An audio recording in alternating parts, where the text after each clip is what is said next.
came to be. Once upon a time, in a land far away, a sheriff broke into the home of a Mr. Semaine. It was 1604, and the British judge told the king that what the sheriff had done was a no-no. The court's opinion declared, "The house of everyone is to him as his castle, as well for his defense against injury and violence as for his repose." More commonly repeated as, "An Englishman's home is his castle." In a later case, Entick, the British court examined the details of a search warrant and declared it invalid as overly broad because it authorized the taking of all of Entick's papers, not just those involving criminality. Moreover, it said the warrant lacked probable cause for any search. Now, those principles found their way into our Fourth Amendment. It provides the right of the people to be secure in their persons, houses, papers, and effects against unreasonable searches and seizures shall not be violated, and no warrant shall issue but upon probable cause supported by oath or affirmation, and particularly describing the place to be searched and the persons or things to be seized.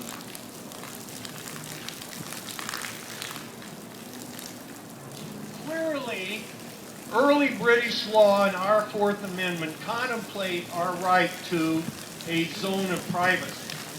It is not an absolute right, but it can be breached by the government only if the search is reasonable, if it's supported by probable cause to believe that we have engaged in wrongdoing, and that what is being sought can be particularly described. So what was the problem? Well, before we had a constitution, the king considered colonists to be tax-paying British citizens.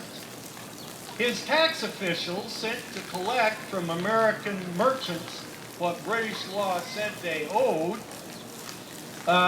wanted to be able to look in all homes and businesses for smuggled goods, which would have been prohibited.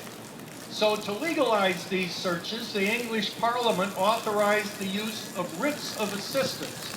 Assistance in the sense of a sheriff accompanying a customs official when the search was conducted. The net effect of this was to eliminate the need for a search warrant, thus making the writ of assistance a general search warrant. These general search warrants authorized the British to search whomever they wished, wherever they wished, whenever they wished, for whatever they wished, with or without any reasonable basis for suspicion. No specific search warrant, no identified person or place, no oath or affirmation of the probable cause. Are you beginning to connect the dots? This is important, folks.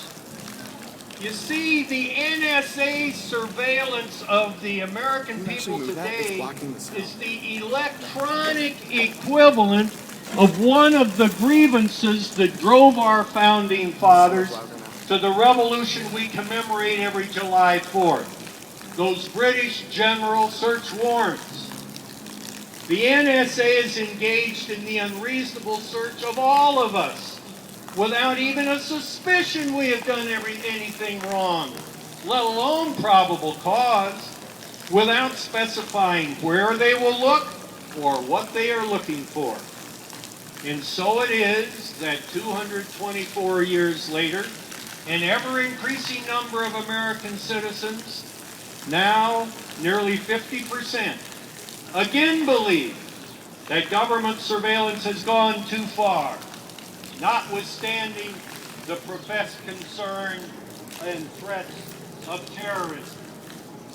It has proven very difficult for the public, the media, even our elected officials, as Glenn Greenwald revealed this morning in The Guardian, to find out basic facts about NSA surveillance.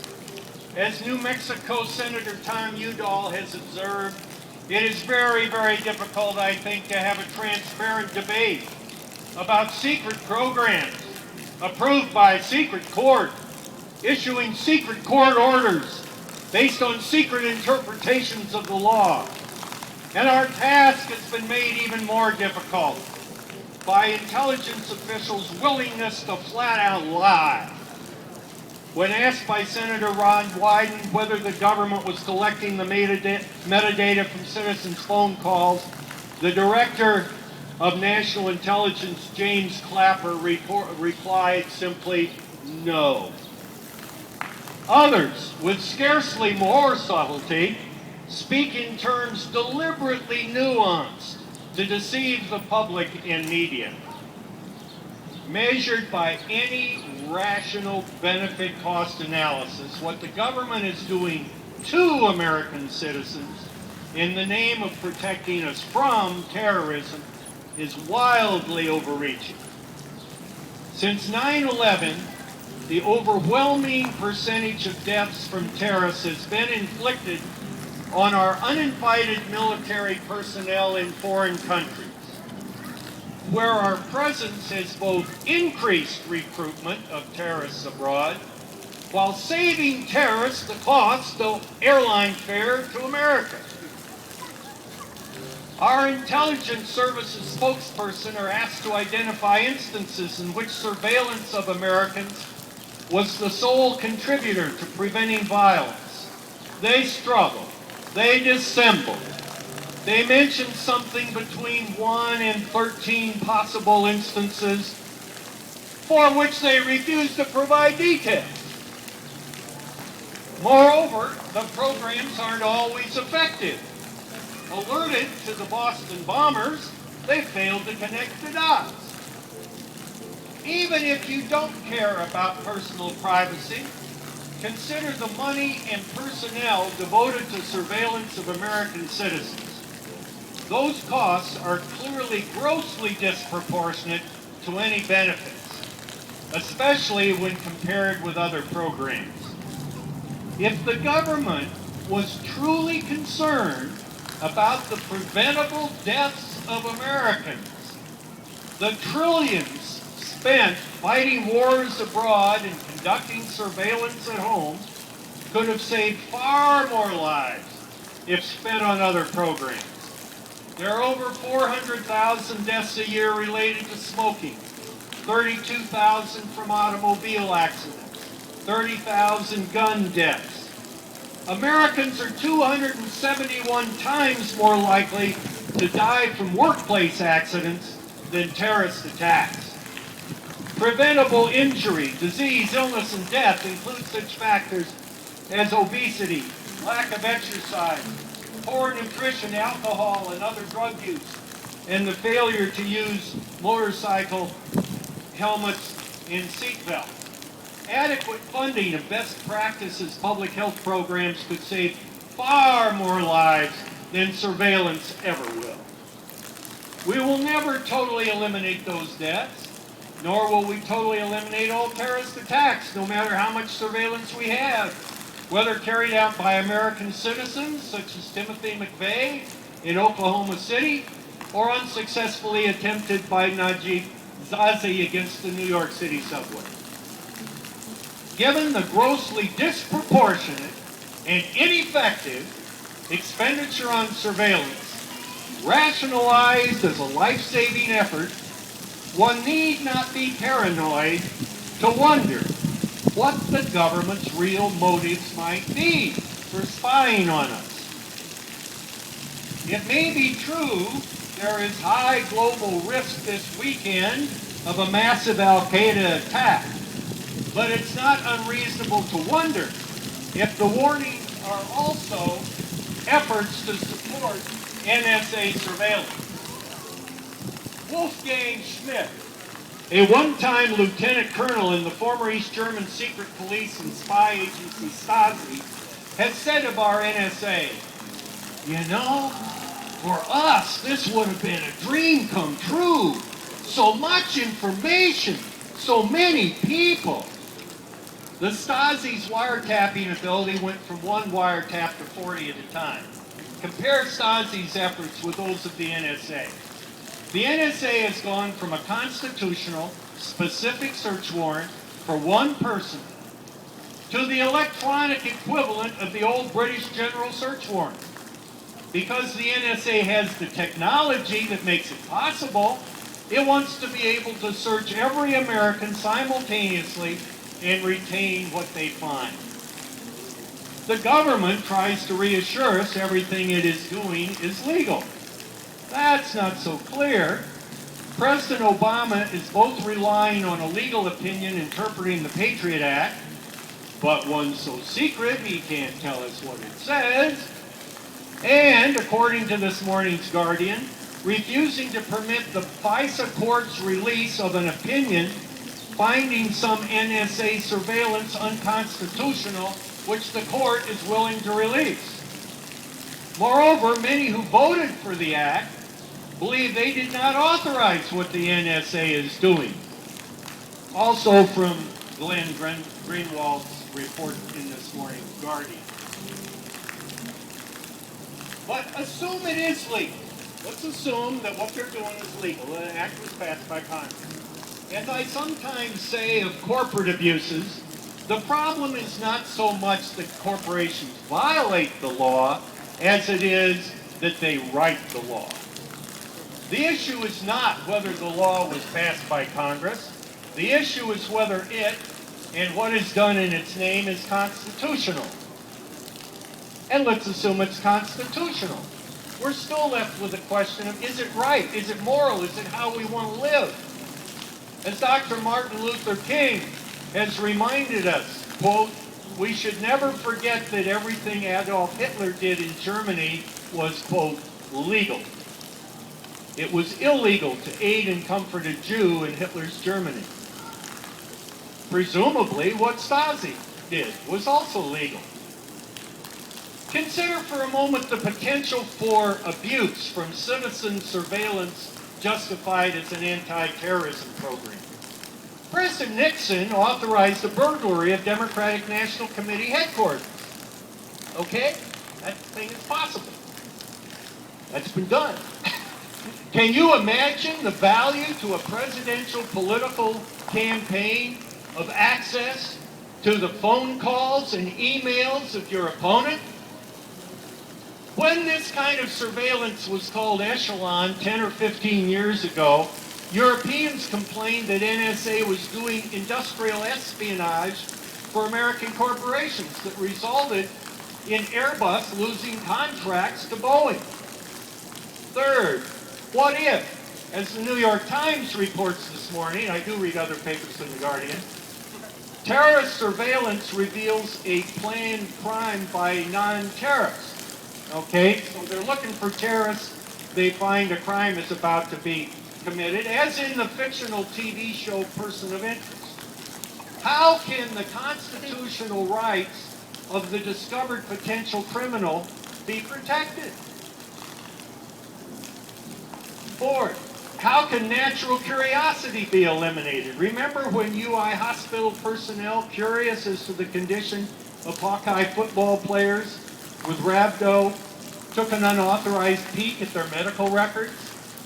Or finally, are they telling us there will never be an instance of someone helping a friend going through a bitter divorce by checking out their spouse's email or bank records? So, what should we do? I, too, have a list.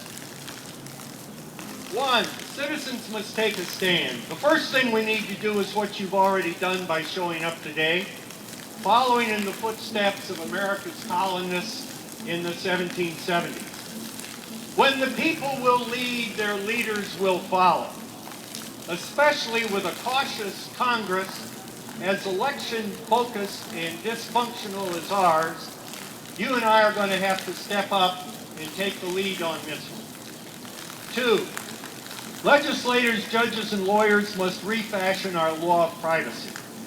We have 2 related problems. 1, in a world of ubiquitous surveillance, video cameras, mail covers, collection of phone metadata, and comparable intrusions on privacy.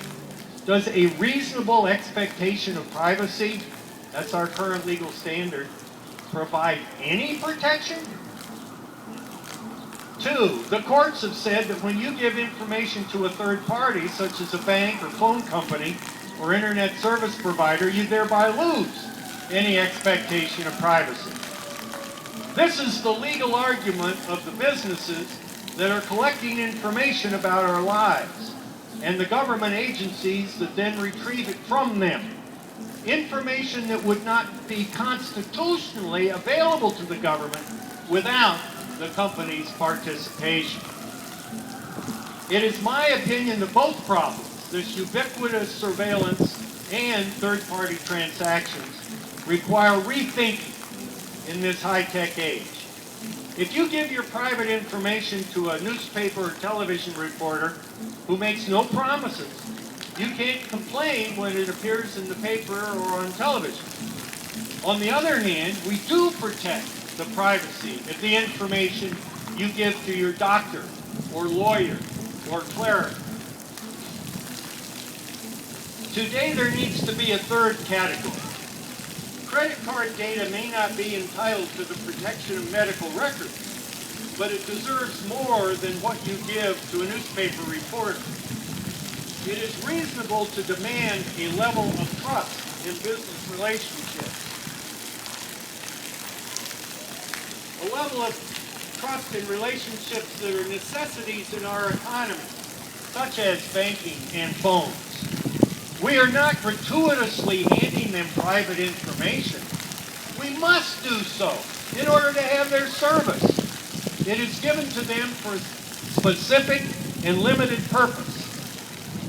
Certainly the government should not be entitled to corporate records that would have violated customers' constitutional rights if taken directly from the person whose records they are. 3, government surveillance of American citizens should be conducted in accord with the requirements of the Fourth Amendment. One would hope you wouldn't have to even mention that on an occasion such as this, but it's now in contention. Could the government find more potential terrorists if its computers constantly monitored the phone conversations of 300 million Americans? Probably. It could find even more if FBI agents could conduct unannounced searches of 100 million American residents whenever they chose. But as the Fourth Amendment's history reveals, it is a specific response to the general search warrants of its time that take the form of NSA surveillance today. To paraphrase the old saying about gravity, protection from unreasonable government surveillance is not just a good idea, it's the law. In this case, constitutional law. Does protecting our rights to privacy mean that some criminals and terrorists will be more difficult to catch? Yes, that's the trade-off.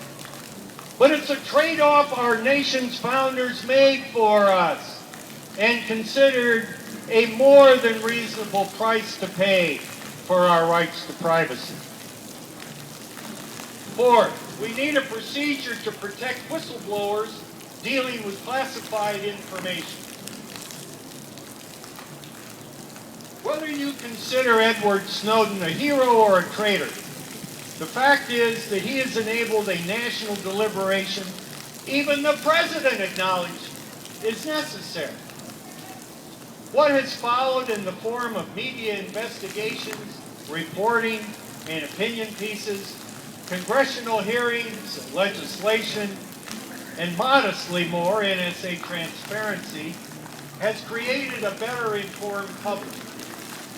We have laws protecting whistleblowers from retribution for revelations of conventional government wrongdoing, revelations of wrongdoing in secret classified programs, possibly unconstitutional,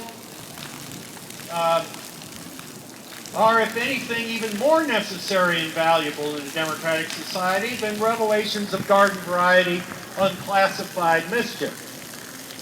Of course, we can't let everyone with a top secret clearance reveal whatever classified information they choose. But we can provide them more alternatives than one, ongoing complicity in classified programs they believe to be unconstitutional, or two, leaving the country because they're confronting the risk of life imprisonment after being charged with espionage or the treason of, quote, aiding the enemy. There are many possibilities. One would be to permit whistleblowers confidential revelations of concerns to any member of Congress of their choosing. There are many other possibilities. Bottom line, you and I have much work to do, starting with our standing together here today in Iowa City, and I thank you for this opportunity to participate in your event.